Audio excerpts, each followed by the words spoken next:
Hello बच्चों, चलिए प्रश्न पढ़ते हैं। प्रश्न ये कि एक बंद पात्र में पारे के 710 कुल दाब पर दो गैसें एक्स एवं वाई को समान मोलों की संख्या भरी हुई है। यदि गैस के एक्स गैस को मिश्रण को हटा लिया जाता है तो दाब पर क्या प्रभाव होगा, ये आपसे पूछा गया है। तो सबसे पहले बात करें अगर इस प्रश्न में मुख्य अवधारणा की, देखो क्या होगी मुख्य अवधारणा जो इस प्रश्न में होगी वो होगी गैसों का दाब। गैसों का दाब, तो देखो आदर्श गैस समीकरण क्या होती है, PV equals to N R T. अब क्योंकि एक ही पात्र में भरा हुआ है, इसका मतलब वी भी क्या हो गया, नियत हो गया।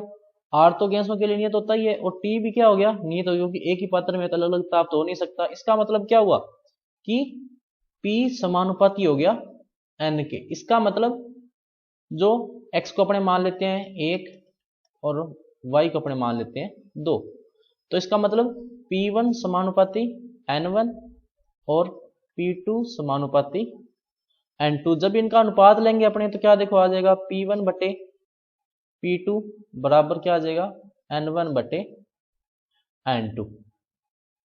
ये हो गया। अब N1 अगर एक है, N1 जो शुरुआत में जो मोलों की संख्या है वो क्या है, एक है, मान लेते हैं अपने कि जितनी भी थी एक थी कुल मोलों की संख्या N1। और N2 क्या हो गई, 1/2 होगी, क्योंकि इसने क्या कहा कि मोलों की संख्या समान है और उसमें एक्स गैस को हटा लिया अपने, तो कितना हुआ, एक था, तो पहले कितनी रहेगी, अब आधी रहेगी। तो देखो P1 बटे P2 बराबर देखो क्या हो जाएगा, 1/1/2। इसका मतलब P1 बटे P2 बराबर क्या आ जाएगा, 2/1। या अगर अपने इसको लिखना चाहें तो अपने इसको ऐसे लिख सकते हैं कि P2 बराबर क्या हो जाएगा, P1 बटे 2। यानी कि दाब जो है वो P2 जो दाब है वो क्या हो जाएगा, पहले से आधा हो जाएगा। कि P1 तो उस समय था जब दोनों गैसें थी और P2 समय था जिस समय एक गैस जो है वो निकाल ली अपने।